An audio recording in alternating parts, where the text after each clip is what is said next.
Okay, so ഇന്ന് നമ്മൾ discuss ചെയ്യാൻ പോകുന്നത് NFRA കുറിച്ചാണ്, നാഷണൽ ഫിനാൻഷ്യൽ റിപ്പോർട്ടിംഗ് അതോറിറ്റി. അപ്പം NFRA എന്ന് പറയുന്നത് basically it is A controlling authority of A chartered accountant എന്ന് വേണമെങ്കിൽ നമുക്ക് പറയാം. അതായത് ഒരു ചാർട്ടേഡ് അക്കൗണ്ടന്റ് അയാളെ ചാർട്ടേഡ് അക്കൗണ്ടന്റ് ആക്കുന്നത് ഒരു CA ആയിട്ട് അയാൾക്ക് എക്സാമും കാര്യങ്ങളും കണ്ടക്ട് ചെയ്ത് അയാൾ COPയും മെമ്പർഷിപ്പും കൊടുത്തിട്ട് ഒരു ചാർട്ടേഡ് അക്കൗണ്ടൻസി എന്ന പ്രൊഫഷൻ പ്രാക്ടീസ് ചെയ്യാൻ വേണ്ടിയിട്ട് അയാൾക്ക് അതോറിറ്റി കൊടുക്കുന്നത് ആക്ച്വലി ICAI ആണ്, institute of chartered accountants of India ആണ്. ഓക്കെ, അപ്പം ഈ ICAIക്ക് തന്നെയാണ് നമ്മൾ മോണിറ്റർ ചെയ്യാനും നമ്മൾ ചെയ്യുന്നതൊക്കെ ശരിയാണോ എന്ന് ചെക്ക് ചെയ്യാനും, നമ്മൾ എന്തെങ്കിലും പോരായ്മകൾ ഉണ്ട് എങ്കിൽ അതിനെ ഒക്കെ റെക്ടിഫൈ ചെയ്തിട്ട് നമുക്ക് ഒന്നുകൂടി ഇംപ്രവൈസ് ചെയ്യാനൊക്കെയുള്ള സജഷൻസ് കാര്യങ്ങൾ, ഇനി നമ്മൾ എന്തെങ്കിലും മിസ്റ്റേക്ക് ചെയ്ത് കഴിഞ്ഞാൽ അത് ഒരു പണിഷബിൾ ഒഫൻസ് ആണ് എങ്കിൽ അതിന് നമുക്ക് പണിഷ്മെന്റ് ഒക്കെ തരാനുള്ള അതോറിറ്റി ആർക്കുണ്ട്? ICAIക്ക് ഉണ്ട്, institute of chartered accounts of ഇന്ത്യക്ക് ഉണ്ട്. എന്നാൽ ICAIക്ക് പുറമെ ഒരാൾക്കും കൂടെ ഒരു ചാർട്ടേഡ് അക്കൗണ്ടന്റിന്റെ പ്രൊഫഷണൽ ആയിട്ടുള്ള കാര്യങ്ങളിൽ ഇൻവോൾവ് ചെയ്യാൻ പറ്റും. അതാണ് ആര്? NFRA, national financial reporting authority. അപ്പോൾ നാഷണൽ ഫിനാൻഷ്യൽ റിപ്പോർട്ടിംഗ് അതോറിറ്റി എന്ന് പറയുന്നത് കമ്പനീസ് ആക്ടിന് അണ്ടറിൽ എസ്റ്റാബ്ലിഷ് ചെയ്തിട്ടുള്ള ഒരു അതോറിറ്റിയാണ്. അപ്പം നമ്മൾ പ്രൊഫഷണലി എന്തെങ്കിലും മിസ്കണ്ടക്റ്റോ കാര്യങ്ങളൊക്കെ ചെയ്തിട്ടുണ്ട് എങ്കിൽ ICAIക്ക് പുറമെ നമ്മളുടെ മേലെ ആക്ഷൻസ് എടുക്കാനുള്ള പവർ NFRAക്ക് ഉണ്ട് എന്നർത്ഥം. എന്തുകൊണ്ടാണ് അങ്ങനെ NFRAക്ക് ഒരു പവർ കൊടുക്കുന്നത്? ഒരു ചാർട്ടേഡ് അക്കൗണ്ടന്റ് ആയി കഴിഞ്ഞാൽ നിങ്ങളുടെ ഏറ്റവും ഒരു പ്രിവിലേജ്ഡ് പൊസിഷനാണ് ആക്ച്വലി എന്ത്? കമ്പനി ഓഡിറ്റർ ആയിരിക്കുക എന്ന് പറയുന്നത്, അല്ലേ? 139 മുതൽ സെക്ഷൻ 139 മുതൽ 147 വരെയുള്ള പ്രൊവിഷൻ നമ്മൾ കമ്പനി ഓഡിറ്ററുടെ പ്രൊവിഷൻസ് നമ്മൾ ഫുള്ള് കവർ ചെയ്തിട്ടുണ്ടായിരുന്നു. അപ്പോൾ ആ സമയത്ത് നമ്മൾ അവരുടെ പവേഴ്സും കാര്യങ്ങളെല്ലാം നമ്മൾ പറഞ്ഞു, അല്ലേ? അപ്പം കമ്പനി എന്ന് പറയുന്നത്, കമ്പനി ഓഡിറ്റർ ആയിരിക്കുക എന്ന് പറയുന്നത് ഒരു ചാർട്ടേഡ് അക്കൗണ്ടന്റിന്റെ പ്രിവിലേജ് ആയിരിക്കുമ്പോൾ തന്നെ ചാർട്ടേഡ് അക്കൗണ്ടന്റ് എന്തെങ്കിലും മിസ്കണ്ടക്റ്റോ അല്ലെങ്കിൽ പ്രോപ്പർ ആയിട്ടല്ല ഓഡിറ്റ് ചെയ്തത് എങ്കിൽ അതിനെ റെഗുലേറ്റ് ചെയ്യാൻ കമ്പനീസ് ആക്ടിന്റെ അണ്ടറിൽ തന്നെ എന്ത് ചെയ്യാണ്? ഒരു അതോറിറ്റി അവർ എസ്റ്റാബ്ലിഷ് ചെയ്യണം. എന്നിട്ട് അവരെന്ത് ചെയ്യും? ചാർട്ടേഡ് അക്കൗണ്ടന്റിനെ മോണിറ്റർ ചെയ്യും. അവർ ചെയ്യുന്ന കാര്യങ്ങൾ എന്ത് ചെയ്യും? പ്രോപ്പർ ആയിട്ടാണോ ഇല്ലേ എന്നൊക്കെ എന്ത് ചെയ്യും? അവർ വെരിഫൈ ചെയ്യുകയും അതിൽ എന്തെങ്കിലും പ്രശ്നങ്ങളൊക്കെ ഉണ്ടെങ്കിൽ ICAI പോലെ തന്നെ, അല്ലെ ICAIയേക്കാൾ പവർ അവർക്ക് എന്ത് ചെയ്യാണ്? NFRA എന്ന് പറയുന്ന അതോറിറ്റിന്റെ അണ്ടറിൽ കൊടുക്കുകയാണ് ചാർട്ടേഡ് അക്കൗണ്ടന്റിന്റെ മേലെ. അപ്പോൾ ഇതുമായി ബന്ധപ്പെട്ടുകൊണ്ടുള്ള ഒരു പ്രൊവിഷനാണ് നമ്മൾ NFRA എന്ന് പറയുന്ന ഒരു ടോപ്പിക്കിൽ നമ്മൾ കവർ ചെയ്യാൻ പോകുന്നത്. ഓക്കെ, അപ്പം നമുക്കറിയാം കമ്പനീസ് ആക്ട് എന്ന് പറയുന്ന ആക്ട് നിലവിൽ വരുന്നത് 2013 ഓക്കെ, അപ്പൊ അതിനു മുമ്പേ നമുക്കൊരു ആക്ട് ഉണ്ടായിരുന്നു, കമ്പനീസ് ആക്ട് 1956 ആണ്. അപ്പൊ കമ്പനീസ് ആക്ട് 1956ലും NFRA പോലെ തന്നെ ഒരു അതോറിറ്റി ഉണ്ടായിരുന്നു. ഓക്കെ, ആ അതോറിറ്റി നമ്മൾ വിളിക്കുന്ന പേര് NACAS എന്നാണ്, national advisory committee on accounting standard. Okay, ഈ NACAS എന്ന് പറയുന്ന അതോറിറ്റിയെയാണ് നമ്മൾ NFRA ആയിട്ട് കൺവേർട്ട് ചെയ്യുന്നത്. ഓക്കെ, കമ്പനീസ് ആക്ട് 1956ന്റെ ഉള്ളിൽ ഉണ്ടായിരുന്ന ഒരു അതോറിറ്റിയെ കുറച്ചും കൂടെ അഡീഷണൽ റെസ്പോൺസിബിലിറ്റീസും പവേഴ്സും ഒക്കെ കൊടുത്തിട്ട് അവരെ നമ്മൾ റീഫ്രെയിം ചെയ്യാണ്. എന്നിട്ട് അവരെ നമ്മൾ വിളിക്കുകയാണ് നാഷണൽ ഫിനാൻഷ്യൽ റിപ്പോർട്ടിംഗ് അതോറിറ്റി എന്ന് നമ്മൾ വിളിച്ചുകൊണ്ട് ഒരു NFRA എന്ന് പറഞ്ഞ അതോറിറ്റി ആയിട്ട് എന്ത് ചെയ്യാൻ നമ്മൾ അതിനെ എസ്റ്റാബ്ലിഷ് ചെയ്യാണ്. അപ്പോൾ 2013 നമ്മൾ കമ്പനീസ് ആക്ട് വന്നിട്ടുണ്ട് എങ്കിലും NFRA എസ്റ്റാബ്ലിഷ് ചെയ്യുന്നത് ഒക്ടോബർ 2018 2018 ഒന്നാം തീയതി ഒക്ടോബർ 1 എന്ത് ചെയ്യുന്നത്? NFRA എസ്റ്റാബ്ലിഷ് ചെയ്യുന്നത്. ഈ NACASഉം അതേപോലെ തന്നെ NFRAയും തമ്മിലുള്ള വ്യത്യാസം എന്താണെന്ന് വെച്ചാൽ ഒരുപാട് വലിയ വ്യത്യാസങ്ങൾ നമുക്ക് കാണാൻ പറ്റും. NACAS എന്ന് പറയുന്നത് ഒരു അഡ്വൈസറി ബോഡി മാത്രമാണ്. അഡ്വൈസറി ബോഡി എന്ന് പറഞ്ഞാൽ എന്താ? അവർക്ക് ജസ്റ്റ് അഡ്വൈസറി സർവീസസ് മാത്രമേ ചെയ്യാൻ പറ്റുള്ളൂ. ജസ്റ്റ് അങ്ങനെ ചെയ്യും, ഇങ്ങനെ ചെയ്യും, അങ്ങനെയാണ് എന്നൊക്കെയുള്ള ഒരു അഡ്വൈസറി, ഒരു ഓവർസീ മാത്രമേ അവർക്ക് ചെയ്യാൻ പറ്റുള്ളൂ. ഓക്കെ, എന്നാൽ ഇവിടെ NFRAന്റെ അണ്ടറിൽ അഡ്വൈസറി അല്ല NFRA ചെയ്യുന്നത്, അവർ നമ്മളെ റെഗുലേറ്റ് ചെയ്യാണ്. ICAI നമ്മളെ റെഗുലേറ്റ് ചെയ്യുന്നത് പോലെ തന്നെ they will be regulating us. അത് മാത്രമല്ല അവരൊരു ക്വാസി ജുഡീഷ്യൽ ബോഡി ആയിരിക്കും. എന്താ ക്വാസി ജുഡീഷ്യൽ ബോഡി എന്ന് പറഞ്ഞാൽ? ഒരു കോടതി തന്നെ ആയിരിക്കും അവർ. കോടതി എന്ന് പറയുമ്പോൾ അവർക്ക് ജയിലിലിടാനോ മറ്റുള്ള കാര്യങ്ങളൊന്നും ചെയ്യാൻ പറ്റില്ല, പക്ഷെ നമ്മളെ സമൻ ചെയ്യാനും നമ്മളെ വിളിപ്പിക്കാനോ നമ്മളുടെ അടുത്ത് നിന്ന് എവിഡൻസസ് കളക്ട് ചെയ്യാനും നമ്മളെ ഹിയറിങ്ങിന് അപ്പിയർ ചെയ്തുകൊണ്ട് നമ്മളെ ഭാഗങ്ങൾ കേൾക്കാനും ഒക്കെ അവർക്ക് എന്ത് ചെയ്യാം? അതിനൊക്കെയുള്ള അതോറിറ്റി ഉണ്ട്. ഇൻവെസ്റ്റിഗേറ്റ് ചെയ്യാനും ചെയ്യിപ്പിക്കാനും ഒക്കെ ഉള്ള അതോറിറ്റി ഉണ്ട്. അപ്പോൾ ഒരു കോടതിയെ പോലെ തന്നെ എന്ത് ചെയ്യും? അവർ വർക്ക് ചെയ്യും. Okay, it's partly A judicial system എന്ത് ചെയ്യാം നമുക്ക് പറയാം. ഓക്കെ, അപ്പം NACS എന്ന് പറയുന്നത് ജസ്റ്റ് ഒരു അഡ്വൈസറി സർവീസ് ആയിരുന്നെങ്കിൽ, അല്ലെ അഡ്വൈസറി ബോഡി മാത്രമായിരുന്നെങ്കിൽ, NFRAയിലേക്ക് വരുന്ന സമയത്ത് അവർക്ക് കൂടുതൽ പ്രിവിലേജും കൂടുതൽ പവേഴ്സും നമ്മൾ കൊടുക്കുകയാണ്. NACSൽ ആ പേര് തന്നെ ഉണ്ട്, അക്കൗണ്ടിങ് സ്റ്റാൻഡേർഡ് മാത്രമായിരുന്നു അവരുടെ ഒരു ഫോക്കസ് ഏരിയ. അല്ലെങ്കിൽ അവരുടെ അക്കൗണ്ടിങ് സ്റ്റാൻഡേർഡ് ഏതൊക്കെ അക്കൗണ്ടിങ് സ്റ്റാൻഡേർഡ് ഇംപ്ലിമെന്റ് ചെയ്യണം, കമ്പനികളുടെ ഏതൊക്കെ സ്റ്റാൻഡേർഡുകളാണ് അത് റെക്കമെൻഡ് ചെയ്യുക, അതിലുള്ള ഡിസ്കഷൻസ്, ICA ആയിട്ടുള്ള ഡിസ്കഷൻസ് കാര്യങ്ങളൊക്കെയാണ് എന്ത് ചെയ്യുക ഈ NACS ചെയ്തിട്ടുണ്ടായിരുന്നത്. എന്നാൽ NFRAയിലേക്ക് വരുന്ന സമയത്ത് അക്കൗണ്ടിങ് സ്റ്റാൻഡേർഡ് മാത്രമല്ല, അവർ ഓഡിറ്റിംഗ് സ്റ്റാൻഡേർഡും അതേപോലെ തന്നെ ഓഡിറ്റ് ക്വാളിറ്റിയും കൂടെ അവർ ചെക്ക് ചെയ്യും. അപ്പം ആരാണ് അക്കൗണ്ടിങ് സ്റ്റാൻഡേർഡ് ഇൻട്രൊഡ്യൂസ് ചെയ്യുന്നത്? ICA ആണ് അല്ലേ.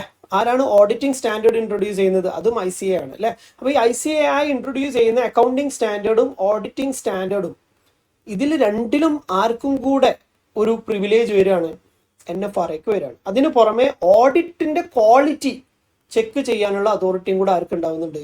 ഈ ഒരു അതോറിറ്റിക്ക് ഉണ്ടാവുകയാണ്. ഓക്കെ, അപ്പൊ അവരുടെ അതോറിറ്റി നമ്മളെ കമ്പനീസ് ആക്ട് 2013 വരുന്ന സമയത്ത് ഒരു റെഗുലേറ്ററി ബോഡി ആയിട്ട് അവർ മാറാണ്. ഒരു അഡ്വൈസറി സർവീസിൽ നിന്ന് റെഗുലേറ്ററി ബോഡി ആയിട്ട് അവർ മാറാണ്. അതുകൊണ്ട് തന്നെ ചാർട്ടേഡ് അക്കൗണ്ടൻസിന് വലിയ രീതിയിൽ ഒരു പ്രഷറാണ് ആക്ച്വലി എന്ത് ചെയ്യുന്നത് ഈ ഒരു NFRA ബേസിക്കലി കൊടുക്കുന്നത്. ഓക്കെ, അവർ കുറച്ചും കൂടെ അവരുടെ ഓഡിറ്റിലും കാര്യങ്ങളും കൂടുതൽ ശ്രദ്ധയും കാര്യങ്ങളൊക്കെ കൊടുക്കേണ്ടിയിരിക്കുന്നു. കാരണം രണ്ട് ബോഡിയാണ് ഇപ്പൊ നമ്മൾ എന്ത് ചെയ്യുന്നത് മോണിറ്റർ ചെയ്യുന്നത് എന്നർത്ഥം. ഓക്കെ, അപ്പം ഇതാണ് ഇതിന്റെ ഒരു ബേസിക് ഒരു അണ്ടർസ്റ്റാൻഡിങ് എന്ന് പറയുന്നത്. ഓക്കെ, അപ്പൊ NFRA എന്ന് പറയുന്നത് നാഷണൽ ഫിനാൻഷ്യൽ റിപ്പോർട്ടിംഗ് അതോറിറ്റി എന്ന് പറയുന്നത് കമ്പനീസ് ആക്ടിന് അണ്ടറിൽ സെക്ഷൻ 132 എസ്റ്റാബ്ലിഷ് ചെയ്തിട്ടുള്ള ഒരു ബോഡിയാണ് ആക്ച്വലി എന്ത് NFRA. ഓക്കെ, അപ്പം ഇതിന്റെ ഒരു കോൺസ്റ്റിറ്റ്യൂഷൻ എങ്ങനെയാണെന്ന് വെച്ചാൽ സെക്ഷൻ 132 ഓഫ് ദ കമ്പനീസ് ആക്ടിൽ ഒരു ചെയർമാനും അതേപോലെ തന്നെ 15 മെമ്പേഴ്സും മാക്സിമം ഉള്ള ഒരു അതോറിറ്റിയാണ് ആക്ച്വലി എന്ത് NFRA. ഓക്കെ, അപ്പൊ മാക്സിമം എത്ര പേരുണ്ടാവും? 16 മെമ്പേഴ്സ് അടങ്ങുന്ന 16 പേഴ്സൺസ് അടങ്ങുന്ന ഒരു അതോറിറ്റി ആയിരിക്കും എന്ത് NFRA. ഓക്കെ, ഈ chairperson should be a person with knowledge in അക്കൗണ്ടിങ്ങിലും ഓഡിറ്റിങ്ങിലും ഫിനാൻസിലും ലോയിലും ഒക്കെ നോളേജ് അല്ലെങ്കിൽ കോമ്പിറ്റൻസ് കപ്പാസിറ്റി ഉള്ള കഴിവുള്ള ഒരു ആളായിരിക്കണം എന്ത് ഈ ചെയർമാൻ ആയിട്ട് വരുന്ന ആള്. ഓക്കെ, അപ്പം ഇതാണ് എന്ത് അതിന്റെ അതോറിറ്റിന് അണ്ടറിൽ ഉള്ള ആളുകൾ. ഒന്ന് ചെയർപേഴ്സണും അതേപോലെ തന്നെ 15ഓളം മെമ്പേഴ്സിന് എന്ത് ചെയ്യാൻ പറ്റും, ഇവർക്ക് ആഡ് ചെയ്യാൻ പറ്റും മാക്സിമം. ഓക്കെ, അതിൽ തന്നെ chairperson should have knowledge in accounting, auditing, finance and law. ഈ 4 വിഷയത്തിലും നല്ല രീതിയിൽ നോളജ് ഉള്ള ഒരാളായിരിക്കണം ആര് ഈ NFRA എന്ന് പറയുന്നത്. NFRAയുടെ അണ്ടറിൽ there are 3 committees formed. എന്താണ് കമ്മിറ്റി എന്ന് നമ്മൾ ഇപ്പം ഓഡിറ്റ് കമ്മിറ്റി ഒക്കെ പറയുന്ന സമയത്ത് നമ്മൾ പറഞ്ഞത് ഒരു നമ്മൾ ബോർഡ് ഓഫ് ഡയറക്ടേഴ്സിന്റെ കീഴിൽ അല്ലെങ്കിൽ ഏതെങ്കിലും ഒരു അതോറിറ്റി എസ്റ്റാബ്ലിഷ് ചെയ്ത് കഴിഞ്ഞാൽ ആ അതോറിറ്റിക്ക് അവരുടെ ഡ്യൂട്ടീസും കാര്യങ്ങളും ഡെലിഗേറ്റ് ചെയ്യുന്ന സമയത്ത് എല്ലാവരും എല്ലാ ഡ്യൂട്ടിയിലും ഇൻവോൾവ് ചെയ്യുന്നതിന് പകരം ചില ചെറിയ സ്മോൾ ഗ്രൂപ്പുകളായിട്ട് അവരുടെ ഉള്ളിൽ തന്നെ എന്ത് ചെയ്യും, അവർ ഫോം ചെയ്യും അല്ലെ. അതിനെയാണ് നമ്മൾ ബേസിക്കലി എന്ത് വിളിക്കുക, കമ്മിറ്റീസ് എന്ന് നമ്മൾ വിളിക്കുക. ഓക്കെ, അതുപോലെ ഒരു കമ്മിറ്റികളും നമുക്ക് എന്തിലും കാണാൻ പറ്റും, NFRAയിൽ നമുക്ക് കാണാൻ പറ്റും. NFRA have following 3 committees. ഏതൊക്കെയാണത്? ഒന്ന് അക്കൗണ്ടിങ് സ്റ്റാൻഡേർഡ് കമ്മിറ്റി. നമ്മൾ ഓൾറെഡി പറഞ്ഞു NACSൽ ആകെ അക്കൗണ്ടിങ് സ്റ്റാൻഡേർഡിൽ മാത്രമേ അവർക്കൊരു അഡ്വൈസറി ബോഡി ആയിട്ട് അവർ ഉണ്ടായിരുന്നുള്ളൂ. എന്നാൽ ഇവിടെ അവർ അക്കൗണ്ടിങ് സ്റ്റാൻഡേർഡിലും അതുപോലെ തന്നെ ഓഡിറ്റിംഗ് സ്റ്റാൻഡേർഡിലും അവരെന്താണ് ഇൻവോൾവ് ആണ്. അതുകൊണ്ട് തന്നെ രണ്ടിനും വേണ്ടിയിട്ട് അവർക്ക് സെപ്പറേറ്റ് കമ്മിറ്റീസ് അവരെന്ത് ചെയ്യുന്നുണ്ട്, ഫോം ചെയ്തിട്ടുണ്ട്. അവർക്ക് അക്കൗണ്ടിങ് സ്റ്റാൻഡേർഡ് കമ്മിറ്റി ഉണ്ട്, അതേപോലെ തന്നെ ഓഡിറ്റിംഗ് സ്റ്റാൻഡേർഡ് കമ്മിറ്റിയും ഉണ്ട്. ഓക്കെ, മൂന്നാമത്തെ ഒരു കമ്മിറ്റി ഉണ്ട്, അതെന്താണ് എൻഫോഴ്സ്മെന്റ് കമ്മിറ്റിയാണ്. എന്താ എൻഫോഴ്സ്മെന്റ് എന്ന് പറഞ്ഞാല് അത് നമ്മള് ഈ അക്കൗണ്ടിങ് സ്റ്റാൻഡേർഡും ഓഡിറ്റിംഗ് സ്റ്റാൻഡേർഡും ഒക്കെ കമ്പനിയും അതുപോലെ തന്നെ ഓഡിറ്ററും ഫോളോ ചെയ്യുന്നുണ്ടോ, ചെയ്തിട്ടില്ലെങ്കിൽ അവരെ എന്ത് ചെയ്യാണ് അതിന് വേണ്ടിയിട്ട് പ്രഷറൈസ് ചെയ്യാൻ ആർക്ക് പറ്റും, ഈ കമ്മിറ്റികൾക്ക് പറ്റും. അപ്പൊ എൻഫോഴ്സ്മെന്റ് ഏജൻസ് ആയിട്ട് എന്ത് ചെയ്യും, അവര് വർക്ക് ചെയ്യും. ഓക്കെ, അപ്പം ഇവർക്ക് ഞാൻ ഓൾറെഡി പറഞ്ഞു റെഗുലേറ്ററി ബോഡിയാണ്, ക്വാസി ജുഡീഷ്യൽ ബോഡിയാണ്. അപ്പൊ അതുകൊണ്ട് തന്നെ ആ ഒരു പവർ ഉപയോഗിച്ചിട്ട് എന്ത് ചെയ്യാം, അവർക്ക് പ്രൊഫഷണൽസിന് എന്ത് ചെയ്യാം, എൻഫോഴ്സ് ചെയ്യാൻ പറ്റും, അവർക്ക് എഗൻസ്റ്റ് ആയിട്ട് എന്തെങ്കിലും ആക്ഷൻസോ കാര്യങ്ങളൊക്കെ എന്ത് ചെയ്യാൻ പറ്റും, കൊണ്ടുവരാനൊക്കെ പറ്റും. അതിന് വേണ്ടിയിട്ട് ഒരു കമ്മിറ്റിയും കൂടെ അവർക്കുണ്ട്. എൻഫോഴ്സ്മെന്റ് കമ്മിറ്റി എന്ന് പറയുന്നത് ബേസിക്കലി ഏതെങ്കിലും ഒരു ഓഡിറ്റർ അയാൾക്ക് എഗെയിൻസ്റ്റ് ആയിട്ട് എന്തെങ്കിലും ഒരു കേസോ കാര്യങ്ങളോ വരുന്നു, അല്ലെങ്കിൽ അയാൾ കുറ്റക്കാരനാണ് എന്നൊക്കെ സംശയം വരുന്ന സമയത്ത് ഇൻവെസ്റ്റിഗേറ്റ് ചെയ്യേണ്ടി വരും. അപ്പൊ ഇൻവെസ്റ്റിഗേറ്റ് ചെയ്യാനൊക്കെ ഇൻവോൾവ് ചെയ്യുന്ന ആരായിരിക്കും? എൻഫോഴ്സ്മെന്റ് കമ്മിറ്റി ആയിരിക്കും. ഓക്കെ, അപ്പം ഇതാണ് 3 കമ്മിറ്റീസ് എന്ന് നമ്മൾ പറയുന്നത്. നമ്മൾ സെക്ഷൻ 143 നമ്മൾ എടുക്കുന്ന സമയത്ത് നമ്മൾ പറഞ്ഞിട്ടുണ്ടായിരുന്നു, അതായത് ഓഡിറ്റിംഗ് സ്റ്റാൻഡേർഡ്, അതായത് അക്കൗണ്ടിങ് സ്റ്റാൻഡേർഡും ഓഡിറ്റിംഗ് സ്റ്റാൻഡേർഡും നമ്മൾ ഡിസ്കസ് ചെയ്യുന്ന സമയത്ത് മനസ്സിലാക്കേണ്ട കാര്യം എന്താ വെച്ചാൽ 3 ആളുകൾ ഈ ഒരു സ്റ്റാൻഡേർഡ് ബിൽഡ് ചെയ്യുന്നത് ഇൻവോൾവ് ആണ്. അതിലൊന്ന് ICAI ആണ്, institute of chartered accountants of India ആണ് എന്ത് ചെയ്യുന്നത്, അതിലൊരു ബോഡി. രണ്ടാമത്തത് NFRA ആണ്. മൂന്നാമത്തത് സെൻട്രൽ ഗവൺമെന്റ് ആണ്. ഇവരെങ്ങനെയാണ് ഇൻവോൾവ് ചെയ്യുന്നത്? അക്കൗണ്ടിങ് സ്റ്റാൻഡേർഡും ഓഡിറ്റിംഗ് സ്റ്റാൻഡേർഡും ഇൻട്രൊഡ്യൂസ് ചെയ്യുന്നത്, അല്ലെങ്കിൽ ഇങ്ങനെ ഒരു സ്റ്റാൻഡേർഡ് വേണമെന്ന് മനസ്സിലാക്കിയിട്ട് മാർക്കറ്റിൽ അതിനെക്കുറിച്ച് പഠിച്ച് അത് ഒരു ഡ്രാഫ്റ്റ് പ്രിപ്പയർ ചെയ്തുകൊണ്ട് അവർ പ്രസന്റ് ചെയ്യുന്നത്, അല്ലെങ്കിൽ ഇതിന്റെ പ്രൈമറി ഡ്യൂട്ടീസ് എല്ലാം ചെയ്യുന്നത് ആരായിരിക്കും? Institute of chartered accountants of India ആയിരിക്കും. അപ്പൊ അവരാണ് ഒരു അക്കൗണ്ടിങ് സ്റ്റാൻഡേർഡ് വേണോ വേണ്ടയോ, അല്ലെങ്കിൽ ഒരു അക്കൗണ്ടിങ് സ്റ്റാൻഡേർഡിന്റെ ആവശ്യകത എന്തെയാണെന്നൊക്കെ മനസ്സിലാക്കിയിട്ട് അതിന് ഒരു പ്രൈമറി ആയിട്ടുള്ള ഒരു ആക്ഷൻ അവർ സ്റ്റാർട്ട് ചെയ്യുന്നത്, ഒരു പുഷ് കൊടുക്കുന്നത് ICAI ആണ്. അപ്പൊ ICAI എന്ത് ചെയ്യും? ഫുൾ എൻറ്റയർ ഒരു ഡ്രാഫ്റ്റും കാര്യങ്ങളും പ്രിപ്പയർ ചെയ്തതിന് ശേഷം അവരെന്ത് ചെയ്യും? They will give it to NFRA. NFRAക്ക് കൊടുക്കും. NFRAയോട് പറയും ഇങ്ങനെ ഒരു സ്റ്റാൻഡേർഡ് ഉണ്ട്, ഈ സ്റ്റാൻഡേർഡ് നിങ്ങൾ എന്ത് ചെയ്യണം? റിവ്യൂ ചെയ്യണം, അല്ലെങ്കിൽ ഓൾറെഡി എക്സിസ്റ്റിംഗ് സ്റ്റാൻഡേർഡിൽ എന്തെങ്കിലും അമെൻമെന്റ്സോ കാര്യങ്ങളൊക്കെ നമുക്ക് കൊണ്ടുവരാണ്ടോ, അതിന് വേണ്ടിയിട്ട് ഇവരെന്ത് ചെയ്യും? NFRA അപ്രോച്ച് ചെയ്യും. എന്നിട്ട് NFRAയോട് പറയണം എന്താണ് സ്റ്റാൻഡേർഡോട് ഉദ്ദേശം, ഫുൾ ഡീറ്റെയിൽസ് എന്ത് ചെയ്യാം? NFRAക്ക് കൈമാറാം. അപ്പോൾ NFRA എന്ത് ചെയ്യും? NFRA ഇതിനെക്കുറിച്ച് സ്റ്റഡി ചെയ്ത് ഇതിന് അഡീഷണൽ ഇൻഫർമേഷൻസ് ഒക്കെ വേണമെങ്കിൽ അതൊക്കെ ചോദിച്ച് ഇതിന് ഡീറ്റെയിൽ ആയിട്ട് അണ്ടർസ്റ്റാൻഡ് ചെയ്തതിന് ശേഷം ഈ സ്റ്റാൻഡേർഡ് ഇംപ്ലിമെന്റ് ചെയ്യാം എന്ന് NFRA തീരുമാനിച്ചു കഴിഞ്ഞാൽ, NFRA ICAI പറഞ്ഞ ഈ ഒരു റെക്കമെൻഡേഷൻ സ്വീകരിക്കുകയാണ് എങ്കിൽ NFRA എന്ത് ചെയ്യണം? സെൻട്രൽ ഗവൺമെന്റിലേക്ക് ഇത് ഫോർവേഡ് ചെയ്യണം. സെൻട്രൽ ഗവൺമെന്റ് ആണ് എന്നിട്ട് എന്ത് ചെയ്യുക? ഇത് അപ്രൂവ് ചെയ്യാൻ ആർക്ക് പറ്റില്ല? ICAIക്കോ NFRAക്കോ പറ്റില്ല. ആർക്കാ പറ്റുക? സെൻട്രൽ ഗവൺമെന്റിനാണ് പറ്റുക. അപ്പൊ സെൻട്രൽ ഗവൺമെന്റിന് നേരിട്ട് ICAIക്ക് എന്ത് ചെയ്യാൻ പറ്റില്ല? ഈ ഒരു റെക്കമെൻഡേഷൻ കൊടുക്കാൻ പറ്റില്ല. അതിന്റെ ഇടയിൽ ആരുമായിട്ട് കൺസൾട്ട് ചെയ്യണം? NFRAയുമായിട്ട് നമ്മൾ കൺസൾട്ട് ചെയ്യണം. അപ്പൊ NFRAയുടെ പവർ എന്താണെന്ന് വെച്ചാൽ they are the one who is involved in എന്താണ് as an intermediary between the accounting standard and auditing standard. Accounting സ്റ്റാൻഡേർഡും ഓഡിറ്റിംഗ് സ്റ്റാൻഡേർഡും ഇംപ്ലിമെന്റ് ചെയ്യുന്നതിന്റെ ഒരു ഇന്റർമീഡിയറ്റ് ആയിട്ട് നിൽക്കുന്ന ആളാണ് ആര്? NFRA എന്ന് പറയുന്നത്. ഓക്കെ, അപ്പൊ അവര് അറിയാതെ നമുക്കൊരു സ്റ്റാൻഡേർഡ്, ഒരു അക്കൗണ്ടിങ് സ്റ്റാൻഡേർഡും ഓഡിറ്റിംഗ് സ്റ്റാൻഡേർഡും എന്ത് ചെയ്യാൻ പറ്റില്ല? നമുക്ക് ഇൻട്രൊഡ്യൂസ് ചെയ്യാൻ പറ്റില്ല എന്നർത്ഥം. ഓക്കെ, അപ്പൊ ICAI ഒരു സ്റ്റാൻഡേർഡ് വേണമെന്ന് തീരുമാനിച്ചു കഴിഞ്ഞാൽ അത് ആദ്യം എന്ത് ചെയ്യണം? NFRA ആയിട്ട് കൺസൾട്ട് ചെയ്യണം. NFRA അത് അപ്രൂവ് ചെയ്ത് കഴിഞ്ഞാൽ അവർക്ക് എന്ത് ചെയ്യാം? സെൻട്രൽ ഗവൺമെന്റ് ഫോർവേഡ് ചെയ്യും. സെൻട്രൽ ഗവൺമെന്റ് ആണ് അത് എന്ത് ചെയ്യുക? ഫൈനൽ അപ്രൂവൽ ചെയ്യാം. ഓക്കെ, ഇങ്ങനെയാണ് ഒരു സ്റ്റാൻഡേർഡ് ബിൽഡ് ചെയ്യുന്നത്. ഓക്കെ, അപ്പം അത് ഈ അക്കൗണ്ടിങ് സ്റ്റാൻഡേർഡ് നമ്മൾ ഓൾറെഡി പറഞ്ഞല്ലോ, 3 കമ്മിറ്റീസ് ആണ് ഉള്ളത്. അതിൽ അക്കൗണ്ടിങ് സ്റ്റാൻഡേർഡ് കമ്മിറ്റി ആണ് അക്കൗണ്ടിങ് സ്റ്റാൻഡേർഡിന്റെ റെക്കമെൻഡേഷൻസ് സ്വീകരിക്കുക. ഓഡിറ്റിംഗ് സ്റ്റാൻഡേർഡ് കമ്മിറ്റി ആണ് ഓഡിറ്റിംഗ് സ്റ്റാൻഡേർഡ് റെക്കമെൻഡേഷൻ സ്വീകരിക്കുക. ഓക്കെ, അപ്പൊ അതിന് വേണ്ടിയിട്ടാണ് സെപ്പറേറ്റ് കമ്മിറ്റീസ് നമ്മൾ ഫോം ചെയ്യുന്നത്. When you go down,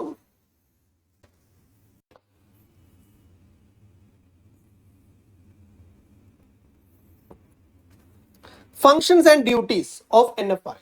NFRAയുടെ functions and ഡ്യൂട്ടീസിലേക്ക് നമ്മൾ വരികയാണെങ്കിൽ സെക്ഷൻ 132 സബ്സെക്ഷൻ 2 എന്ന് പറയുന്ന സെക്ഷനും അതേപോലെ തന്നെ റൂളും 2 കാര്യങ്ങൾ ബേസ് ചെയ്തുകൊണ്ട് നമുക്ക് അവരുടെ ഫങ്ഷൻസും ഡ്യൂട്ടീസും എന്തൊക്കെയാണോ നമ്മൾ നോക്കുകയാണെങ്കിൽ, ഒന്ന് നമ്മൾ ഓൾറെഡി ഡിസ്കസ് ചെയ്തു.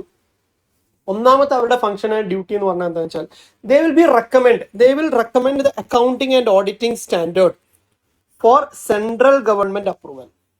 സെൻട്രൽ ഗവൺമെന്റ് അപ്രൂവലിന് വേണ്ടിയിട്ട് അക്കൗണ്ടിങ് സ്റ്റാൻഡേർഡും ഓഡിറ്റിംഗ് സ്റ്റാൻഡേർഡും റെക്കമെൻഡ് ചെയ്യുന്നത് ആർക്ക് റെക്കമെൻഡ് ചെയ്യുന്നത്? ICAI ഓൾറെഡി NFRAക്ക് റെക്കമെൻഡ് ചെയ്തിട്ടുണ്ടാവും. NFRA അത് ആർക്ക് റെക്കമെൻഡ് ചെയ്യും? ഫൈനലായിട്ട് സെൻട്രൽ ഗവൺമെന്റിലേക്ക് അപ്രൂവലിന് വേണ്ടിയിട്ട് റെക്കമെൻഡ് ചെയ്യും അല്ലെ? അപ്പം അതാണ് ആ പോയിന്റ് ആണ് ഇവിടെ പറഞ്ഞത്. റെക്കമെൻഡ് അക്കൗണ്ടിങ് അല്ലെ auditing standard for central government approval. Central government അപ്രൂവലിന് വേണ്ടിയിട്ട് ഇവർ റെക്കമെൻഡ് ചെയ്യും. അതേപോലെ തന്നെ ഇവരുടെ മറ്റൊരു ഡ്യൂട്ടി അല്ലെങ്കിൽ ഫംഗ്ഷൻ എന്ന് പറഞ്ഞു കഴിഞ്ഞാൽ ഈ റെക്കമെൻഡ് ചെയ്യൽ മാത്രമല്ല, ഈ അക്കൗണ്ടിങ് സ്റ്റാൻഡേർഡും ഓഡിറ്റിംഗ് സ്റ്റാൻഡേർഡും അത് കംപ്ലൈ ചെയ്യുന്നുണ്ടോ എന്ന് മോണിറ്റർ ചെയ്യാനും അത് എൻഫോഴ്സ് ചെയ്യാനും ആർക്ക് പറ്റും? ഓഡിറ്റ് കമ്മിറ്റി NFRAക്ക് പറ്റും. Okay, they can monitor and enforce compliance with accounting and auditing standard. Accounting സ്റ്റാൻഡേർഡും ഓഡിറ്റിംഗ് സ്റ്റാൻഡേർഡുമായിട്ട് അവർക്ക് എന്ത് ചെയ്യാം, അവർ കംപ്ലൈ ചെയ്യുന്നുണ്ടോ, കമ്പനിയും അതുപോലെ തന്നെ പ്രൊഫഷനും അത് കംപ്ലൈ ചെയ്യുന്നുണ്ടോ എന്ന് എന്ത് ചെയ്യാം, ഈ NFRAക്ക് എന്ത് ചെയ്യാം, ചെക്ക് ചെയ്യാം. പിന്നെ അവരുടെ മറ്റൊരു ഫംഗ്ഷൻ ആണ് ഓവർസീ ആൻഡ് സജസ്റ്റ് ഇംപ്രൂവ്മെന്റ്. ഇവർ മോണിറ്റർ മാത്രമല്ല, അവർക്ക് ഓവർസീ ചെയ്യാം നമ്മൾ ചെയ്യുന്ന വർക്ക്. അതുപോലെ തന്നെ suggest improvement in quality of service of professions. Profession എന്ന് പറഞ്ഞാൽ പ്രൊഫഷണൽസ് അക്കൗണ്ടൻസ്. ഓക്കെ, ഈ ചാർട്ടേഡ് അക്കൗണ്ടൻസ് ആയിട്ടുള്ള ആളുകളുടെ വർക്കിന്റെ ക്വാളിറ്റി, അവർ വർക്ക് ചെയ്യുന്നത് പ്രോപ്പർ ആണ് അല്ലെങ്കിൽ അത് നമുക്ക് ഓവർസീ ചെയ്യാൻ പറ്റും. അതിലെന്തെങ്കിലും പോരായ്മകൾ ഉണ്ടെങ്കിൽ നമുക്ക് എന്ത് ചെയ്യാം, സജസ്റ്റ് ഇംപ്രൂവ്മെന്റ്. ഓക്കെ, അപ്പൊ ICAIക്ക് മാത്രമല്ല ഇവർക്കും എന്ത് ചെയ്യാം, നമ്മളുടെ ക്വാളിറ്റി കൺട്രോളുമായി ബന്ധപ്പെട്ട അല്ലെങ്കിൽ ക്വാളിറ്റി ഓഫ് സർവീസുമായി ബന്ധപ്പെട്ടുകൊണ്ടുള്ള കാര്യങ്ങൾ ഓവർസീ ചെയ്യാനും അത് സജസ്റ്റ് ചെയ്യാനും എന്ത് ചെയ്യും, അവർക്ക് പറ്റും. പിന്നെ ഈ പറയുന്ന 3 പോയിന്റുമായിട്ട് ഇൻസിഡന്റൽ ആയിട്ട് വരുന്ന വേറെ എന്തെങ്കിലും ഫങ്ഷൻസ് ഉണ്ടെങ്കിൽ perform such other function necessary or incidental to the above function. മുകളിൽ പറഞ്ഞ ഫംഗ്ഷനുമായിട്ട് കണക്ട് ചെയ്യുന്ന വേറെ എന്തെങ്കിലും ഫങ്ഷൻസ് ഉണ്ടെങ്കിൽ അതും കൂടെ എന്ത് ചെയ്യും, അവരുടെ ഡ്യൂട്ടി ആയിട്ട് വരും. അപ്പൊ ബേസിക്കലി 3 ഫങ്ഷൻസ് ആണ് പറയുന്നത് അല്ലെ. ഒന്നെന്താണ്, accounting and auditing standard recommend ചെയ്യുക. രണ്ടാമത്തത് മോണിറ്റർ ചെയ്യുക, എൻഫോഴ്സ് ചെയ്യുക. എന്ത്, whether the company or auditor is complying the accounting and auditing standard. അതേപോലെ തന്നെ ഓവർസീ ആൻഡ് സജസ്റ്റ്, ഓവർസീ ചെയ്യുക, സജസ്റ്റ് ചെയ്യുക. എന്ത്, improvements in quality of service of professionals. ഒരു പ്രൊഫഷണലിന്റെ വർക്കിന്റെ ക്വാളിറ്റി ഇംപ്രൂവ് ചെയ്യാനുള്ള സജഷൻസ് കൊടുക്കാം. അവരുടെ ക്വാളിറ്റി എത്രമാത്രം ഉണ്ടെന്ന് അവർക്ക് എന്ത് ചെയ്യാം, ഓവർസീ ചെയ്യാൻ പറ്റും, മോണിറ്റർ ചെയ്യാനോ അല്ലെങ്കിൽ മീൻസ് അതൊന്നും എന്ത് ചെയ്യാം, ചെക്ക് ചെയ്യാനൊക്കെ എന്ത് ചെയ്യും, ഈ ഒരു NFRAക്ക് പറ്റും. ഓക്കെ, ഇനി ഇവരുടെ മറ്റൊരു ഫംഗ്ഷൻ അല്ലെങ്കിൽ മറ്റൊരു ഡ്യൂട്ടി ആയിട്ട് പറയുന്നത് റൂൾ നമ്പർ 4ലാണ്. റൂൾ നമ്പർ 4 പറയുന്നത് വെച്ചാൽ the authority shall protect the interest of public. ഈ അതോറിറ്റി എന്ത് ചെയ്യണം, പബ്ലിക്കിന്റെ ഇൻട്രസ്റ്റ് പ്രൊട്ടക്ട് ചെയ്യണം. ഓക്കെ, സെൻട്രൽ ഗവൺമെന്റ് അതോറിറ്റിയാണ്, സ്വാഭാവികമായിട്ട് പബ്ലിക് ഇൻട്രസ്റ്റിന് കൂടുതൽ ഇമ്പോർട്ടൻസ് കൊടുക്കണം. അതേപോലെ തന്നെ ഇൻവെസ്റ്റേഴ്സിന്റെ ഇൻട്രസ്റ്റ് പ്രൊട്ടക്ട് ചെയ്യണം.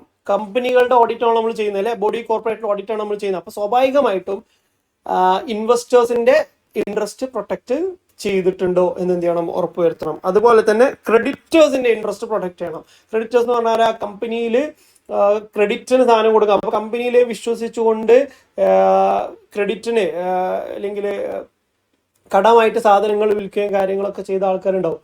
ഓക്കെ, അപ്പം ആ ആളുകളുടെ ഇൻട്രസ്റ്റ് എന്ത് ചെയ്യണം, പ്രൊട്ടക്ട് ചെയ്യണം. ആൻഡ് അതേഴ്സ്, മറ്റുള്ള ആളുകളും ഉണ്ടാവും. അപ്പൊ അവരുടെയൊക്കെ ഇൻട്രസ്റ്റ് പ്രൊട്ടക്ട് ചെയ്യണം. ഓക്കെ, അസോസിയേറ്റഡ് ആ ആളുകളൊക്കെ ആരുമായിട്ട് അസോസിയേറ്റ് ചെയ്തായിരിക്കും, കമ്പനിയുമായിട്ടോ ബോഡി കോർപ്പറേറ്റുമായിട്ടോ കണക്ട് ചെയ്ത ആളുകൾ. ഏതാളുകൾ, പബ്ലിക്കോ ഇൻവെസ്റ്റേഴ്സോ ക്രെഡിറ്റേഴ്സോ അതേഴ്സോ. എങ്ങനെയാണ് നമുക്ക് അവരുടെ ഇൻട്രസ്റ്റ് പ്രൊട്ടക്ട് ചെയ്യാൻ പറ്റുക? ഈ പറയുന്ന 3 പോയിന്റുകൾ നമുക്ക് നോക്കാം. ഒന്ന്, എങ്ങനെയാണ് ഇൻട്രസ്റ്റ് പ്രൊട്ടക്ട് ചെയ്യുക? ഒന്ന്, high quality accounting and auditing standard build ചെയ്യുന്നതിലൂടെ. ബിൽഡ് ചെയ്യുന്നത് ആരാണ്? ICAI ആണ് അല്ലെ. പക്ഷേ ICAI ബിൽഡ് ചെയ്ത് കഴിഞ്ഞാലും അത് ആരിലേക്ക് വരും, NFRAയിലേക്ക് വരും. അപ്പൊ NFRAക്ക് അതിന്റെ ക്വാളിറ്റി ചെക്ക് ചെയ്യാം. അത് ഹൈ ക്വാളിറ്റി ആണോ എന്ന് എന്ത് ചെയ്യാം, അവർക്ക് ചെക്ക് ചെയ്യാം. അതിൽ എന്തെങ്കിലും പോരായ്മകൾ ഉണ്ടെങ്കിൽ അത് സജസ്റ്റ് ചെയ്തിട്ട് അത് കറക്റ്റ് ചെയ്യിപ്പിക്കാൻ വേണ്ടിയിട്ട് എന്ത് ചെയ്യാം, അവർക്ക് പറ്റും. ഓക്കെ, അപ്പം ഇവർക്ക് എങ്ങനെയാണ് പബ്ലിക്കിന്റെയും ഇൻവെസ്റ്റേഴ്സിന്റെയും ഒക്കെ ഇൻട്രസ്റ്റ് പ്രൊട്ടക്ട് ചെയ്യാൻ പറ്റുക? അക്കൗണ്ടിങ് സ്റ്റാൻഡേർഡും ഓഡിറ്റിംഗ് സ്റ്റാൻഡേർഡും ഹൈ ക്വാളിറ്റി ആക്കുന്നതിലൂടെ അവർക്ക് എന്ത് ചെയ്യാൻ പറ്റും, ഇവരുടെ ഇൻട്രസ്റ്റ് പ്രൊട്ടക്ട് ചെയ്യാം. പിന്നെ oversight of accounting functions performed by companies or body corporate. Okay, accounting functions കമ്പനിയും അതുപോലെ തന്നെ ബോഡി കോർപ്പറേറ്റും ചെയ്യുന്ന അക്കൗണ്ടിങ് ഫങ്ഷൻസ് ഓവർസീ ചെയ്യാം. അവരുടെ വർക്കുകൾ മോണിറ്റർ ചെയ്യുക, അവരുടെ ബുക്സ് ഓഫ് അക്കൗണ്ട്സ് ചെക്ക് ചെയ്യുക, അല്ലെങ്കിൽ അവരുടെ ഇൻവെസ്റ്റിഗേറ്റ് ചെയ്യുക, അവരെ അവിടെ പോയിട്ട് എന്ത് ചെയ്യുക, ടെസ്റ്റ് ചെക്കിങ് ചെയ്യുക. അങ്ങനെയൊക്കെ ചെയ്യുന്നതിലൂടെ ഈ കമ്പനി അവരുടെ അക്കൗണ്ടിങ് ഫങ്ഷൻസ് ഒക്കെ പ്രോപ്പറായിട്ട് ചെയ്യുന്നുണ്ടോ എന്ന് ആർക്ക് ചെയ്യാൻ പറ്റും, NFRAക്ക് ചെക്ക് ചെയ്യാൻ പറ്റും. ഇപ്പൊ നിങ്ങൾ വിചാരിക്കേണ്ട NFRA അങ്ങനെ എല്ലാ കമ്പനിയിലൊക്കെ പോയി ഓഡിറ്റ് മീൻസ് ഇതൊക്കെ ചെക്ക് ചെയ്യോ എന്നുള്ളത് അല്ലേ. ഇതിൽ NFRA എന്ന് പറയുന്നത് എല്ലാ കമ്പനിയിലും പോയിട്ട് അവർ ഇൻവോൾവ് ചെയ്യണം. അതിൽ വലിയ വലിയ ലാർജ് കമ്പനികളിൽ മാത്രമേ NFRAക്ക് ഇൻവോൾവ്മെന്റ് ഉണ്ടാവുള്ളൂ. ഓക്കെ, അതിൽ ഇത്ര വലിയ ടേൺ ഓവറുകളൊക്കെ ഉണ്ടെങ്കിൽ മാത്രം paid up share capital 1000 crore 500 crore ഒക്കെ വരുന്ന ത്രഷ് ഹോൾഡ് ലിമിറ്റ് ലിസ്റ്റഡ് കമ്പനികൾ, അങ്ങനെയുള്ള കമ്പനികളിൽ മാത്രമേ ഇവർ പോകുള്ളൂ. ഇവർ അത് ത്രഷ് ഹോൾഡ് ലിമിറ്റ് ഉണ്ട്, അത് നമ്മളെ സിലബസിൽ ഇല്ല എന്നുള്ളത് നമ്മൾ ഡിസ്കസ് ചെയ്യുന്നില്ല. പക്ഷേ യു അണ്ടർസ്റ്റാൻഡ് ദാറ്റ് വലിയ വലിയ കമ്പനികളിലൊക്കെ കമ്പനികളും അതേപോലെ തന്നെ ഓഡിറ്ററെയും മോണിറ്റർ ചെയ്യൽ മാത്രമാണ് ഇവരുടെ പണി. ബാക്കിയുള്ള ചെറിയ ചെറിയ കമ്പനികളൊക്കെ ആര് മോണിറ്റർ ചെയ്യും? ICAI മോണിറ്റർ ചെയ്യും. ഓക്കെ, അപ്പം കമ്പനികളിൽ പോയിട്ട് അവരുടെ അക്കൗണ്ടിങ് ഫംഗ്ഷൻസും കാര്യങ്ങളൊക്കെ ഓവർസൈ ചെയ്യാൻ എന്ത് ചെയ്യും ഇവർക്ക് പറ്റും. അതിലൂടെ ഇൻവെസ്റ്റേഴ്സിന്റെയും ക്രെഡിറ്റേഴ്സിന്റെയും മറ്റുള്ള ആളുകളുടെയൊക്കെ ഇൻട്രസ്റ്റ് പ്രൊട്ടക്ട് ചെയ്യാം അല്ലേ. പിന്നെ audit functions performed by the auditor. Auditor perform ചെയ്ത ഓഡിറ്റ് ഫംഗ്ഷൻസ്. അപ്പൊ എന്താണ്? 3 കാര്യമാണ്. ഒന്ന്, accounting and auditing standard implement ചെയ്യുന്ന സമയത്ത് തന്നെ ക്വാളിറ്റി ഉള്ള സ്റ്റാൻഡേർഡ്സ് ബിൽഡ് ചെയ്യുക എന്ന് പറയുന്നതിൽ അവർക്കൊരു റോൾ ഉണ്ട്. രണ്ടാമത്തെ എന്താണ്? കമ്പനിയെ ഓവർസീ ചെയ്യുക, എന്നിട്ട് എന്ത് ചെയ്യുക? അവരുടെ പോരായ്മകൾ ചെക്ക് ചെയ്യുക. മൂന്നാമത്തെ എന്താ? കമ്പനിയിൽ ഓഡിറ്റർ ആയിട്ട് വരുന്ന ആൾ, ഓഡിറ്റർ എന്ത് ചെയ്യുക? ഓഡിറ്ററുടെ ഫംഗ്ഷൻസ് എന്ത് ചെയ്യുക? പെർഫോം ചെയ്തൊക്കെ എന്ത് ചെയ്യുക? നമ്മളൊന്ന് ചെക്ക് ചെയ്യാം. ഓക്കെ, അപ്പൊ കമ്പനിയെയും ഓവർസീ ചെയ്യാം, ഓഡിറ്ററെ എന്ത് ചെയ്യാൻ പറ്റും? ഓവർസീ ചെയ്യാം. ഓക്കെ, ഇതാണ് എന്ത് അവരുടെ ഫങ്ഷൻസ് ആയിട്ട് വരുന്നത്. ഓക്കെ, പിന്നെ NFRA's role in auditing. Auditing എന്ന് പറയുന്നതിൽ NFRAയുടെ റോൾ എന്താണ് നമ്മൾ നോക്കുകയാണെങ്കിൽ 3 റോളുകളാണ് NFRAക്ക് ഓഡിറ്റിംഗുമായി ബന്ധപ്പെട്ടുകൊണ്ടുള്ളത്. ഒന്ന്, നമ്മൾ ഓൾറെഡി ഡിസ്കസ് ചെയ്ത എന്ത്? ദേ ക്യാൻ റെക്കമെൻഡ് എന്ത്? Auditing standard. അവർ അക്കൗണ്ടിങ് സ്റ്റാൻഡേർഡും ഓഡിറ്റിംഗ് സ്റ്റാൻഡേർഡും ആണ് എന്ത് ചെയ്യുക? റെക്കമെൻഡ് ചെയ്യുക അല്ലെ ആർക്ക്? സെൻട്രൽ ഗവൺമെന്റിലേക്ക് അല്ലെ. അപ്പൊ അവിടെ ഒന്നാമത്തെ റോൾ ഓഡിറ്റിംഗിൽ എന്താണ്? Auditing standard. ഓഡിറ്റർ എന്തിന്റെ ബേസിലാണ് ഓഡിറ്റ് ചെയ്യുന്നത്? സ്റ്റാൻഡേർഡ് ബേസിലാണ് ഓഡിറ്റ് ചെയ്യുന്നത്. ആ സ്റ്റാൻഡേർഡ് ബിൽഡ് ചെയ്യുന്നതിൽ ആര് ഇൻവോൾവ് ആണ്? NFRA ഇൻവോൾവ് ആണ്. That is their first role in auditing അല്ലെ. ഓഡിറ്റിംഗിലെ ഫസ്റ്റ് റോൾ എന്ന് പറഞ്ഞാൽ റെക്കമെൻഡിങ് ഓഡിറ്റിംഗ് സ്റ്റാൻഡേർഡ്. രണ്ടാമത്തെ റോൾ എന്ന് പറയുന്നത് മോണിറ്ററിങ് ആൻഡ് എൻഫോഴ്സിങ്. മോണിറ്റർ ചെയ്യുക, മോണിറ്റർ ചെയ്യുന്ന ഒരാൾ നിരീക്ഷിക്കുക. എൻഫോഴ്സ് ചെയ്യുക എന്ന് പറഞ്ഞാൽ അവരെന്തെങ്കിലും കാര്യങ്ങൾ ചെയ്യുന്നില്ല എങ്കിൽ ചെയ്യിപ്പിക്കുക. അവർ പണിഷ്മെന്റ് കൊടുത്തിട്ടോ അല്ലെങ്കിൽ അഡ്വൈസ് കൊടുത്തിട്ടോ അല്ലെങ്കിൽ അവരെ ശാസിച്ചു കൊണ്ടൊക്കെ എന്ത് ചെയ്യാൻ പറ്റും? നമുക്ക് അവരെ എൻഫോഴ്സ് ചെയ്യാൻ പറ്റും അല്ലെ. അവരെ ഫോഴ്സ് ചെയ്തിട്ട് എന്ത് ചെയ്യുക? ചെയ്യിപ്പിക്കാം. ഓക്കെ, മോണിറ്റർ ആൻഡ് എൻഫോഴ്സ് എന്ത്? Compliance with auditing standard. അപ്പൊ ഓഡിറ്റിംഗ് സ്റ്റാൻഡേർഡ് റെക്കമെൻഡ് ചെയ്യൽ മാത്രമല്ല അവരെ പണി, ഓഡിറ്റിംഗ് സ്റ്റാൻഡേർഡ് പ്രോപ്പറായിട്ട് ഓഡിറ്റർ ഫോളോ ചെയ്തിട്ടുണ്ടോ എന്ന് അയാളെ മോണിറ്റർ ചെയ്യാനും അയാളെ എൻഫോഴ്സ് ചെയ്യാനും ആർക്ക് പറ്റും? NFRAക്ക് പറ്റും. മൂന്നാമത്തെ സാധനം എന്താണ്? Power to investigate. NFRAക്ക് എന്ത് ചെയ്യാം? ചാർട്ടേഡ് അക്കൗണ്ടന്റിന്റെ വർക്കിനെ ഇൻവെസ്റ്റിഗേറ്റ് ചെയ്യാം. ഓക്കെ, ഇതാണ് എന്ത് NFRA's റോൾ ഇൻ ഓഡിറ്റിംഗ്. ഇതിന് നമ്മൾ ഒന്നും കൂടെ ഡീറ്റെയിൽ ആയിട്ട് നമ്മൾ പറയാൻ പോകുന്നത് റെക്കമെൻഡിങ് ഓഡിറ്റിംഗ് സ്റ്റാൻഡേർഡ് എന്ന് പറയുമ്പോൾ നമ്മൾ ഓൾറെഡി പറഞ്ഞു എന്താണ് റെക്കമെൻഡിങ് ഓഡിറ്റ്. അപ്പൊ മൂന്നെണ്ണമാണ് എന്ത് ഓഡിറ്റിംഗിൽ NFRAയുടെ റോൾ എന്ന് പറയുന്നത്. അതിൽ ആ മൂന്ന് കാര്യങ്ങൾ കൂടെ നമുക്ക് ഡിസ്കസ് ചെയ്ത് കഴിഞ്ഞാൽ NFRAയുടെ സിലബസ് നമുക്ക് CMA സിലബസ് നമുക്ക് കംപ്ലീറ്റ് ആയി. ഓക്കെ, അപ്പം റെക്കമെൻഡിങ് ഓഡിറ്റിംഗ് സ്റ്റാൻഡേർഡ് എങ്ങനെയാണ് NFRA റെക്കമെൻഡ് ചെയ്യുന്നത്? NFRA ആദ്യം തന്നെ എവിടെ നിന്ന് NFRAക്ക് ആദ്യം റെക്കമെൻഡേഷൻ എവിടെ നിന്ന് വരും? ICAIയിൽ നിന്ന് വരും അല്ലേ. എന്നിട്ട് ആ റെക്കമെൻഡേഷൻ ആണ് എന്ത് ചെയ്യുക? അവർ സെൻട്രൽ ഗവൺമെന്റിലേക്ക് അപ്രൂവലിന് വേണ്ടി പോവാം. അപ്പൊ let see. NFRA shall receive. NFRA ആദ്യം റിസീവ് ചെയ്യണം എന്ത്? Recommendation from ICAI, institute of chartered accounts of ഇന്ത്യയിൽ നിന്ന് റെക്കമെൻഡേഷൻ കിട്ടണം. എന്തിനു വേണ്ടിയിട്ടാ? For a new accounting standard. ഒരു പുതിയൊരു അക്കൗണ്ടിങ് സ്റ്റാൻഡേർഡ് ബിൽഡ് ചെയ്യണമെങ്കിൽ ICAI ആദ്യം എന്ത് ചെയ്യും? ഡ്രാഫ്റ്റ് തയ്യാറാക്കും. എന്നിട്ട് NFRAക്ക് എന്ത് ചെയ്യും? റെക്കമെൻഡ് ചെയ്യും. അതേപോലെ തന്നെ ഒരു SA, പുതിയൊരു സ്റ്റാൻഡേർഡ്സ് ഓൺ ഓഡിറ്റിംഗ് അവർക്ക് എന്ത് ചെയ്യണം? അല്ലെങ്കിൽ ഓഡിറ്റിംഗ് സ്റ്റാൻഡേർഡ് എന്ത് ചെയ്യണം? അവർക്ക് ബിൽഡ് ചെയ്യണം. അപ്പോൾ അതെന്ത് ചെയ്യും? ഡ്രാഫ്റ്റ് തയ്യാറാക്കും, NFRAക്ക് കൊടുക്കും. ഇനി ഓൾറെഡി എക്സിസ്റ്റിംഗ് ആവുന്ന സ്റ്റാൻഡേർഡ് ഉണ്ടാവല്ലോ, ഓൾറെഡി എക്സിസ്റ്റിംഗ് സ്റ്റാൻഡേർഡ്, ആ സ്റ്റാൻഡേർഡിൽ ചിലപ്പോൾ അമെൻമെന്റ്സ് വേണ്ടി വരും അല്ലെ, ചില മാറ്റങ്ങളൊക്കെ വരുത്തൂലേ. അപ്പൊ ആ മാറ്റം വരുത്തണമെങ്കിലും എന്ത് ചെയ്യണ്ട? ICAക്ക് സ്വന്തമായിട്ട് തീരുമാനം എടുക്കാൻ പറ്റില്ല. ആ മാറ്റം എന്തെങ്കിലും വരുത്തണമെങ്കിൽ ആ മാറ്റത്തിന്റെ റെക്കമെൻഡേഷൻ കൂടെ ആർക്ക് കൊടുക്കണം? NFRAക്ക് കൊടുക്കണം. അതാണ് അമെൻമെന്റ്സ് ടു എക്സിസ്റ്റിംഗ് സ്റ്റാൻഡേർഡ്. അപ്പൊ 3 റെക്കമെൻഡേഷൻ ആണ് നോർമലി പോവുക. ഒന്ന് അക്കൗണ്ടിങ് സ്റ്റാൻഡേർഡിന്റെ റെക്കമെൻഡേഷൻ, മറ്റൊന്ന് ഓഡിറ്റിംഗ് സ്റ്റാൻഡേർഡ് റെക്കമെൻഡേഷൻ. ഇനി ഈ 2 സ്റ്റാൻഡേർഡുകളിലും എന്തെങ്കിലും അമെൻമെന്റ്സ് ഉണ്ടാകുമ്പോൾ ആ അമെൻമെന്റ്സിന്റെ റെക്കമെൻഡേഷൻസ്. ഇതാണ് എന്ത് ചെയ്യുക, ഓഡിറ്ററുടെ റെക്കമെൻഡേഷൻ ആയിട്ട്, ICAIയുടെ റെക്കമെൻഡേഷൻ ആയിട്ട് എന്ത് ചെയ്യുന്നത്, NFRAയിലേക്ക് പോകുന്നത്. പിന്നെ ഇങ്ങനെ റെക്കമെൻഡ് ചെയ്യും ICAI, പക്ഷേ അതങ്ങനെ തന്നെ വിഴുങ്ങാൻ പാടുണ്ടോ? NFRA ഇല്ല. അവരത് പ്രോപ്പറായിട്ട് സ്ക്രൂട്ടനൈസ് ചെയ്യും, ചെക്ക് ചെയ്യും, പോരായ്മകൾ ഉണ്ടെങ്കിൽ അതെന്ത് ചെയ്യും, കണ്ടുപിടിക്കും. എന്നിട്ട് അവരെന്താ ചെയ്യുക, അവർ പറയും ഞങ്ങൾക്ക് അഡീഷണലി കുറച്ചും കൂടി ഇൻഫർമേഷൻസ് വേണം, ഞങ്ങൾക്ക് കുറച്ചും കൂടി ക്ലാരിറ്റി ആവശ്യമുണ്ട് എന്നൊക്കെ ഉണ്ടെങ്കിൽ അവർക്ക് എന്ത് ചെയ്യാം, ICAI അങ്ങനെയുള്ള ഇൻഫർമേഷൻ ചോദിക്കാം. അപ്പൊ ICAI നിർബന്ധമായിട്ട് എന്ത് ചെയ്യണം, ആ ഇൻഫർമേഷൻസ് ഷെയർ ചെയ്യണം. ഓക്കെ, അതാണ് ഇവിടെ പറയുന്നത്. They may seek additional information. അവർക്ക് എന്ത് ചെയ്യാം, അഡീഷണൽ ഇൻഫർമേഷൻസ് ആരുടെ നിന്ന് സ്വീകരിക്കാം, ICAIയിൽ നിന്ന് സ്വീകരിക്കാം. Before recommending to CG, central ഗവൺമെന്റിലേക്ക് റെക്കമെൻഡ് ചെയ്യുന്നതിന് മുമ്പ്. റൈറ്റ്, ഇതാണ് എന്ത് റെക്കമെൻഡിങ് ഓഡിറ്റിംഗ് സ്റ്റാൻഡേർഡ് എന്ന് പറയുന്നത്. ഓക്കെ, അതിൽ അവരുടെ റോൾ എന്ന് പറയുന്നത് ഇതാണ്. ICAIയിൽ നിന്ന് റെക്കമെൻഡേഷൻ സ്വീകരിക്കാം, അതിനുശേഷം എന്തെങ്കിലും അഡീഷണൽ ഇൻഫർമേഷൻ വേണമെങ്കിൽ അതെന്ത് ചെയ്യാം, ചോദിക്കുകയും ചെയ്യാം. രണ്ടാമത്തെ അവരുടെ റോൾ എന്താണ്, monitoring and enforcing compliance with auditing standard. Auditing സ്റ്റാൻഡേർഡുമായി ബന്ധപ്പെട്ട കാര്യങ്ങൾ കംപ്ലൈ ചെയ്തിട്ടുണ്ടോ, ആര്, ഓഡിറ്റർ കംപ്ലൈ ചെയ്തിട്ടുണ്ടോ എന്ന് മോണിറ്റർ ചെയ്യാനും എൻഫോഴ്സ് ചെയ്യാനും ആർക്ക് പറ്റും, NFRAക്ക് പറ്റും. ഇതിൽ എങ്ങനെയാണ് അവർക്ക് അത് ചെയ്യാൻ പറ്റുക? ഒന്ന്, NFRA may review working paper. എന്താണ്, നമ്മൾ വർക്കിംഗ് പേപ്പറിൽ ഓഡിറ്റ് ഡോക്യുമെന്റേഷൻ നമ്മൾ പഠിക്കുന്ന സമയത്ത് നമ്മൾ പറഞ്ഞിട്ടുണ്ട്, പർപ്പസ് ഓഫ് വർക്കിംഗ് പേപ്പർ നമ്മൾ പറഞ്ഞിട്ടുണ്ട്, ടു റിവ്യൂ ആൻഡ് ഇൻസ്പെക്ട് അല്ലേ, വർക്കിംഗ്. അപ്പോൾ റിവ്യൂ ചെയ്യാനും ഇൻസ്പെക്ട് ചെയ്യാനും വേണ്ടിയിട്ട് എന്ത് ചെയ്യാം, നമുക്ക് വർക്കിംഗ് പേപ്പർ നമ്മൾ കീപ്പ് ചെയ്യണം എന്ന് പറഞ്ഞു. അപ്പോൾ അതിൽ ഒരു റിവ്യൂ ചെയ്യുന്ന ആൾ ആരായിരിക്കും, ഒന്ന് ICAIക്ക് റിവ്യൂ ചെയ്യാം, അല്ലെങ്കിൽ ആർക്ക് റിവ്യൂ ചെയ്യാം, NFRAക്ക് റിവ്യൂ ചെയ്യാം. അപ്പൊ NFRAയും എന്ത് ചെയ്യും, നമ്മൾ വർക്കിംഗ് പേപ്പർ റിവ്യൂ ചെയ്യും. വർക്കിംഗ് പേപ്പറിന്റെ പ്രത്യേകത എന്താ, വർക്കിംഗ് പേപ്പർ നോക്കിക്കഴിഞ്ഞാൽ നമ്മളുടെ ഓഡിറ്റിങ്ങിന്റെ A to Z കാര്യങ്ങൾ കിട്ടും അല്ലേ. അതിൽ നിന്ന് എന്ത് ചെയ്യും, ഒരു ഓഡിറ്റർ എത്രമാത്രം കെയർഫുൾ ആയിട്ടാണ് ഓഡിറ്റ് ചെയ്തതെന്ന് അവർക്ക് മനസ്സിലാക്കാൻ പറ്റും. അതാണ് ഒന്ന് മോണിറ്റർ ചെയ്യാൻ വേണ്ടി അവർ യൂസ് ചെയ്യുന്ന ഒരു മാർഗം. പിന്നെ അവരെന്ത് ചെയ്യും, they may evaluate.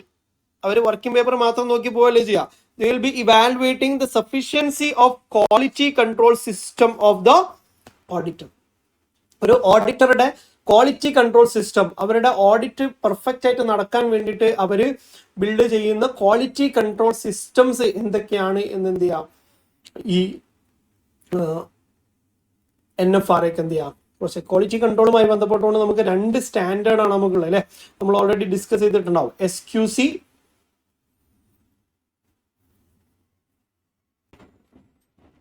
SQC1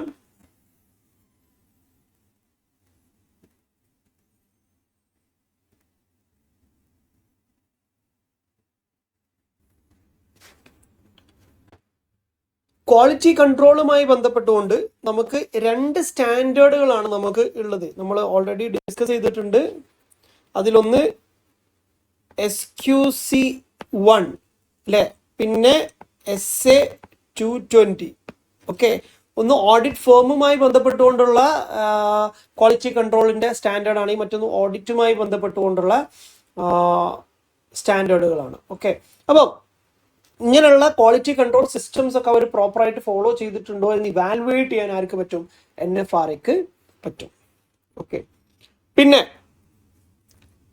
they can do the testing of audit, perform such other testing of audit, supervisory and quality control procedure of the auditor. ഒരു ഓഡിറ്ററുടെ ഓഡിറ്റ് വീണ്ടും ടെസ്റ്റ് ചെയ്യാനും അതേപോലെ തന്നെ അയാളെ വർക്കും കാര്യങ്ങളും സൂപ്പർവൈസ് ചെയ്യാനും അതുപോലെ തന്നെ ക്വാളിറ്റി കൺട്രോൾ പ്രൊസീജിയേഴ്സ് എന്തൊക്കെയാണ്, അവർ ക്വാളിറ്റി കൺട്രോൾ ആണ് നേരത്തെ സിസ്റ്റംസ് ആണ് നോക്കിയത്, അതേപോലെ തന്നെ അതിന്റെ പ്രൊസീജിയേഴ്സും കാര്യങ്ങളൊക്കെ എന്ത് ചെയ്യാൻ പറ്റും, ഇവർക്ക് ചെക്ക് ചെയ്യാൻ പറ്റും. ഓക്കെ,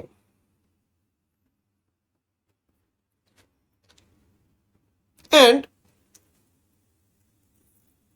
ഓഡിറ്ററോട് ഇവർക്ക് വേണമെങ്കിൽ പറയാം, they may require the auditor to report on governance practice and internal process to promote audit quality, to protect its reputation, reduce risk. അതായത് ഓഡിറ്റ് റിപ്പോർട്ടിൽ അല്ലെങ്കിൽ ഓഡിറ്റ് റിപ്പോർട്ടിൽ എന്ത് ചെയ്യണം, എന്തൊക്കെ അഡീഷണൽ ആയിട്ടുള്ള കാര്യങ്ങൾ ആഡ് ചെയ്യണം എന്ന് ആർക്ക് വേണമെങ്കിൽ പറയാം, NFRAക്ക് പറയാം.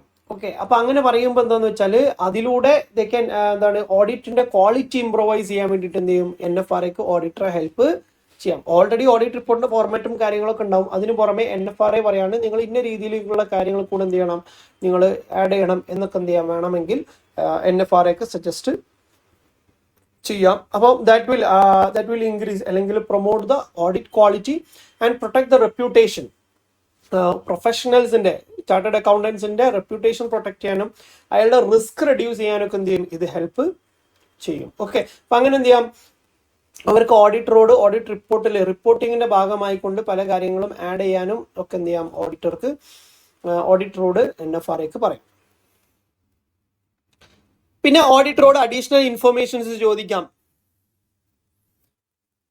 അല്ലെങ്കിൽ അയാളോട് പേഴ്സണലി ഓഫീസിൽ ഹാജരാകാൻ വേണ്ടി പറയാം, പേഴ്സണൽ പ്രസൻസ് എന്ത് ചെയ്യാം, സീക്ക് ചെയ്യാം. ഓക്കെ, അതിനൊക്കെ അവർക്കുള്ള റൈറ്റ് ഉണ്ട്. ഓക്കെ, അപ്പോൾ നമ്മൾ ICA നമ്മൾ എന്തെങ്കിലും പ്രശ്നം ഉണ്ടെങ്കിൽ നമ്മൾ വിളിക്കുന്നത് പോലെ തന്നെ NFRAക്ക് നമ്മൾ എന്ത് ചെയ്യാം, കണക്ട് ചെയ്യാം. എന്നിട്ട് നമ്മളോട് പറയാം you have to appear here, അല്ലെങ്കിൽ നിങ്ങൾ ഇന്ന ഇൻഫർമേഷൻ നമുക്ക് തരണം എന്ന് പറഞ്ഞാൽ അതൊക്കെ നമ്മൾ കൊടുക്കണം.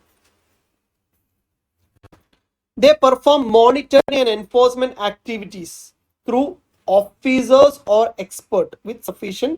നമ്മൾ ഓൾറെഡി പറഞ്ഞു ഒരു ചെയർപേഴ്സണും 15ഓളം മാക്സിമം മെമ്പേഴ്സ് ആണ് ഉണ്ടാവുക. പക്ഷെ അവരുടെ കീഴിൽ there can be many officers and experts. ഇവരാണ് എന്ത് ചെയ്യുക, ഇപ്പം ഈ 15 ആൾക്കാർക്ക് ഇന്ത്യയിലുള്ള എല്ലാ കമ്പനിയിലും പോയി വെരിഫൈ ചെയ്യലൊന്നും നടക്കില്ല. സോ അതിന്റെ മെയിൻ ഗവേണിംഗ് കമ്മിറ്റിയിൽ 15 മെമ്പേഴ്സും ഒരു ചെയർപേഴ്സണാണ്, ചെയർമാനും ഉണ്ടാവുക. പക്ഷെ അവരുടെ ഓഫീസിൽ ഒരുപാട് ആളുകൾ എന്ത് ചെയ്യും, എക്സ്പേർട്സും ഓഫീസേഴ്സ് ആയിട്ട് വർക്ക് ചെയ്യും. അവരാണ് എന്ത് ചെയ്യുക, ഫീൽഡിലും കാര്യങ്ങളൊക്കെ പോയിട്ട് എവിഡൻസസും കാര്യങ്ങളൊക്കെ കളക്ട് ചെയ്യാം. ഓക്കെ, അപ്പോൾ FISS employees will be monitoring and enforcing.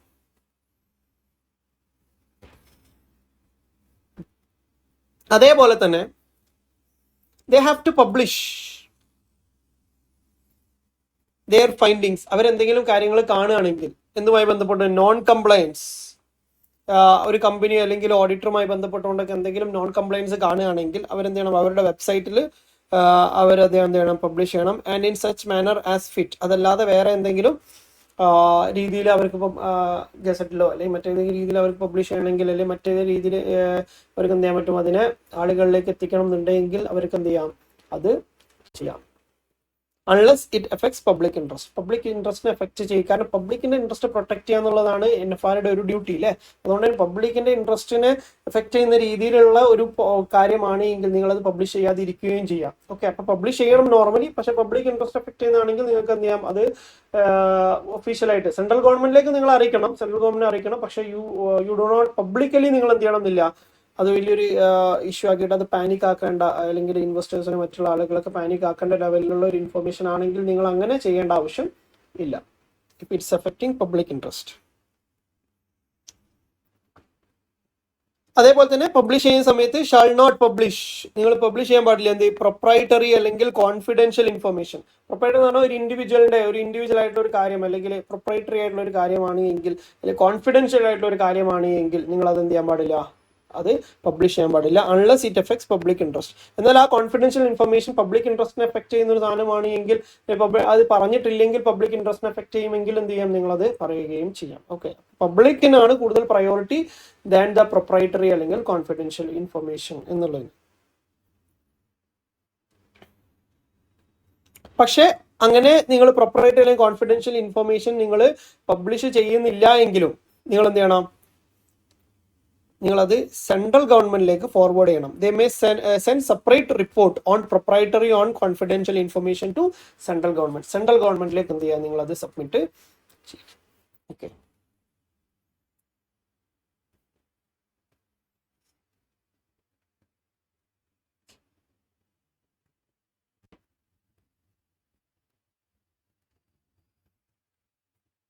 അതേപോലെ തന്നെ ഇത് മോണിറ്റർ ചെയ്യാനും എൻഫോഴ്സ് ചെയ്യാനും പറ്റുക മാത്രമല്ല, they can also do investigation. അവർക്ക് ഫർദർ ആയിട്ട് എന്ത് ചെയ്യാം, ഇൻവെസ്റ്റിഗേറ്റ് ചെയ്യാൻ പറ്റും. ഓർ എൻഫോഴ്സ്മെന്റ് ആക്ഷൻ, നമ്മൾ ഓൾറെഡി പറഞ്ഞു എൻഫോഴ്സ്മെന്റ് കമ്മിറ്റി എന്ന് പറഞ്ഞ കമ്മിറ്റി ഉണ്ടല്ലോ, ഇവരാണ് ഇത് ഇൻവെസ്റ്റിഗേറ്റ്. അപ്പൊ എൻഫോഴ്സ്മെന്റ് ആക്ഷൻസ് എന്ത് ചെയ്യാം, അവർക്ക് കൊണ്ടുവരാൻ പറ്റും. If they find or has reason to believe that an auditor has violated any law or professional or other standard, professional ethics അല്ലെങ്കിൽ സ്റ്റാൻഡേർഡ്സ് ഒക്കെ വയലേറ്റ് ചെയ്ത് അല്ലെങ്കിൽ ഏതെങ്കിലും ലോ വയലേറ്റ് ചെയ്തിട്ടുണ്ട് എന്ന് തോന്നുകയാണെങ്കിൽ അവിടെ ഇൻവെസ്റ്റിഗേറ്റ് ചെയ്യാൻ എന്ത് ചെയ്യും, അവർക്ക് പറ്റും. Okay, power to investigate. ആ ഇൻവെസ്റ്റിഗേറ്റിന്റെ പവർ ആണ് ചെയ്യുന്നത് അടുത്ത് പറയുന്നത്. എങ്ങനെയാണ് ഇൻവെസ്റ്റ് ചെയ്യാൻ പറ്റുക? Investigate any matter of professional or other misconduct. Professional misconduct ഉണ്ടാവും, അതർ മിസ്കണ്ടക്ട് ഉണ്ടാവും. പ്രൊഫഷണൽ മിസ്കണ്ടക്ട് എന്ന് പറഞ്ഞാൽ നിങ്ങൾ തൊഴിലിന്റെ ഭാഗമായിട്ടാണ് നിങ്ങൾ മിസ്കണ്ടക്ട് ചെയ്യുകയാണെങ്കിൽ. അതർ മിസ്കണ്ടക്ട് എന്ന് പറഞ്ഞാൽ പേഴ്സണൽ ആയിട്ടുള്ള കാര്യമായിരിക്കാം, but you will bring disrepute to the auditor, അല്ലെങ്കിൽ ഓഡിറ്റർ എന്ന് പറയുന്ന പൊസിഷൻ അല്ലെങ്കിൽ ചാർട്ടേഡ് അക്കൗണ്ട് എന്ന പൊസിഷനെ നിങ്ങൾ ഡിസ്റെപ്യൂട്ട് കൊണ്ടുവരികയാണെങ്കിൽ അത് എന്താണ്, അതൊരു മിസ്കണ്ടക്ട് തന്നെയാണ്. പക്ഷെ ആ മിസ്കണ്ടക്ട് പ്രൊഫഷണൽ മിസ്കണ്ടക്ട് ആയിരിക്കില്ല, അതർ മിസ്കണ്ടക്ട് ആയിരിക്കും. ഓക്കെ, അപ്പം അങ്ങനെയുള്ള പ്രൊഫഷണൽ അല്ലെങ്കിൽ അതർ മിസ്കണ്ടക്ടിന്റെ മേലെ എന്ത് ചെയ്യാം, ഇവർക്ക് ഇൻവെസ്റ്റിഗേറ്റ് ചെയ്യാം. ഐദർ സുവോമോട്ടോ, സ്വമേധയാൽ അവർക്ക് എന്ത് ചെയ്യാം, തോന്നിയിട്ട് ഇൻവെസ്റ്റിഗേറ്റ് ചെയ്യാം. അല്ലെങ്കിൽ സെൻട്രൽ ഗവൺമെന്റ് അവർക്ക് എന്ത് ചെയ്യും, റെഫർ ചെയ്യും. സെൻട്രൽ ഗവൺമെന്റ് പറയുക ഇന്ന ഓഡിറ്റർ ഒന്ന് നിരീക്ഷിക്കണം, അയാളെ എന്ത് ഇൻവെസ്റ്റിഗേറ്റ് ചെയ്യണം, ഇന്ന പ്രശ്നങ്ങളുണ്ട് എന്നൊക്കെ സെൻട്രൽ ഗവൺമെന്റ് പറയുകയാണെങ്കിൽ സെൻട്രൽ ഗവൺമെന്റിന്റെ ഈ ഒരു ഇതിന്റെ അടിസ്ഥാനത്തിലും സജഷൻസിന്റെ അല്ലെങ്കിൽ റെഫറൻസിന്റെ അടിസ്ഥാനത്തിലും എന്ത് ചെയ്യാം, നമുക്ക് ഓഡിറ്റ് ഇൻവെസ്റ്റിഗേറ്റ് ചെയ്യാം. ആർക്ക്? NFRAക്ക്. പിന്നെ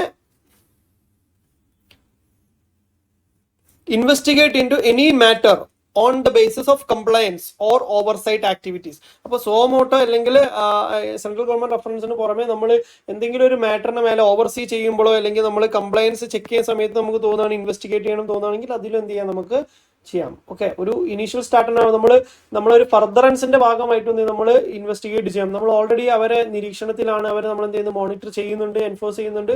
പക്ഷെ നമുക്ക് തോന്നുകയാണ് ഇന്ന സ്ഥലത്ത് ഫ്രോഡും കാര്യങ്ങളുണ്ടെന്ന് തോന്നിക്കഴിഞ്ഞാൽ അതിന്റെ ഒരു ആഫ്റ്റർ എഫക്റ്റ് ആയിട്ട് എന്ത് ചെയ്യാം, നമുക്ക് ഇൻവെസ്റ്റിഗേഷൻ കൊണ്ടുവരാം. Investigate into any matter on the base of compliance or oversight activities. Okay, അപ്പൊ ഇതാണ് പവർ ടു ഇൻവെസ്റ്റിഗേറ്റ്. നൗ ഞാൻ ഓൾറെഡി പറഞ്ഞു, ഒരു ചാർട്ടേഡ് അക്കൗണ്ടന്റ് സംബന്ധിച്ചിടത്തോളം ഇപ്പം 2 പേരാണ് അവരെന്ത് ചെയ്യുന്നത്, റെഗുലേറ്റ് ചെയ്യുന്നത് അല്ലേ. അപ്പോൾ ഈ ഒരു സ്റ്റാൻഡേർഡ്, ഈ ഒരു സെക്ഷൻ വരുന്നതിന് മുമ്പേ എല്ലാ ഡിസിപ്ലിനറി ആക്ഷൻസും എടുത്തിട്ടുണ്ടായിരുന്ന ICAI ആയിരുന്നു, institute of chartered accounts of India ആയിരുന്നു. എന്നാൽ NFRA വരുന്ന സമയത്ത്, NFRA വന്നതിന് ശേഷം NFRAയിലേക്ക് കുറേ സജഷൻസും കുറേ കാര്യങ്ങളും പോവാണ്. അതായത് ചാർട്ടേഡ് അക്കൗണ്ടന്റിന്റെ പല മിസ്കണ്ടക്റ്റുകളും ഇനി ഡീല് ചെയ്യുന്ന ആരായിരിക്കും, NFRA ആയിരിക്കും, നാഷണൽ ഫിനാൻഷ്യൽ റിപ്പോർട്ടിംഗ് അതോറിറ്റി ആയിരിക്കും. അത് എങ്ങനെയാണ് പറഞ്ഞത്? On the commencement of rule 3. Rule 3 എന്ന് പറയുന്ന ഈ സെക്ഷൻ 132 അണ്ടറിൽ there is a rule 3. Rule 3 എന്ന് പറഞ്ഞ റൂൾ ഉണ്ട്. ആ റൂൾ പ്രകാരം പറയാണ്, professional or other misconduct referred in rule 3. Rule 3യിൽ പറഞ്ഞ പ്രൊഫഷണൽ അല്ലെങ്കിൽ അതർ മിസ്കണ്ടക്ട് ആണ് എങ്കിൽ it shall be initiated by NFRA. NFRA ആണ് എന്ത് ചെയ്യുക, അത് ഡീല് ചെയ്യുക. പ്രൊഫഷണൽ അല്ലെങ്കിൽ other misconduct which is mention in rule 3. Rule 3യിൽ പറയുന്ന പോലെയുള്ള കമ്പനികളാണ് എങ്കിൽ, അല്ലെങ്കിൽ ഓഡിറ്റർ ആണ് എങ്കിൽ അയാളുടെ മിസ്കണ്ടക്റ്റുകളെല്ലാം ഇനി ആരാണ് നോക്കുക, NFRA ആണ്. NFRA ആണ് എന്ത് ചെയ്യുക, അയാളെ സമൻ ചെയ്യുക, അയാളുടെ ഇൻവെസ്റ്റിഗേഷൻ നടത്തുക, അയാൾ ചെയ്തുള്ള പോരായ്മകൾ കണ്ടെത്തി അയാൾക്കുള്ള പണിഷ്മെന്റ് കൊടുക്കുന്നൊക്കെ NFRA ആയിരിക്കും. എന്നാൽ റൂൾ 3യിൽ പറയാത്ത ആളുകളാണെങ്കിൽ, കമ്പനികളോ അല്ലെങ്കിൽ ഓഡിറ്ററോ ആണെങ്കിൽ shall be continued to be proceeded by ICAI. ആദ്യം ICAIന്റെ അണ്ടറിലായിരുന്നു ഇത് ഉണ്ടായിരുന്നത്. അപ്പം അങ്ങനെയുള്ള റൂൾ 3യിൽ പറയാത്ത കമ്പനികളാണ് എങ്കിൽ ആ കമ്പനികളുടെ അല്ലെങ്കിൽ ആ ഓഡിറ്ററുടെ പ്രൊസീഡിങ്സ്, അയാൾക്ക് എഗൻസ്റ്റ് ആയിട്ടുള്ള എന്തെങ്കിലും അയാൾ മിസ്കണ്ടക്ട് ചെയ്ത് കഴിഞ്ഞാൽ, അങ്ങനെ റൂൾ 3യിൽ പറയാത്ത കാറ്റഗറിയിൽ വരുന്ന ആളുകളാണ് എങ്കിൽ അവരെ എന്ത് ചെയ്യണ്ട, അവരെ NFRA ഡീൽ ചെയ്യേണ്ട, ICAI. ഓക്കെ, ഇതാണ് NFRAയുടെ പ്രൊവിഷൻ. വളരെ ചെറിയൊരു പ്രൊവിഷൻ ആണ്, പക്ഷെ എക്സാമിന് ചോദിക്കാൻ സാധ്യതയുള്ള ഒരു ഏരിയ ആണ്. അപ്പം നിങ്ങൾ എന്ത് ചെയ്യുക, ഇത് നിങ്ങൾ നോട്ടാക്കി ചെയ്ത ഈ ഒരു സാധനം ഞാൻ നമ്മളുടെ ടെലിഗ്രാം ഗ്രൂപ്പിൽ ഞാൻ എന്ത് ചെയ്യാം, ആഡ് ചെയ്യാം. അപ്പം നിങ്ങൾ അതിൽ നിന്ന് നിങ്ങൾക്ക് വേണമെങ്കിൽ ഇത് ഡൗൺലോഡ് ചെയ്തിട്ട് നിങ്ങളെ നോട്ട്സിലേക്ക് ആഡ് ചെയ്യുകയും ചെയ്യാം. Okay, so thanks.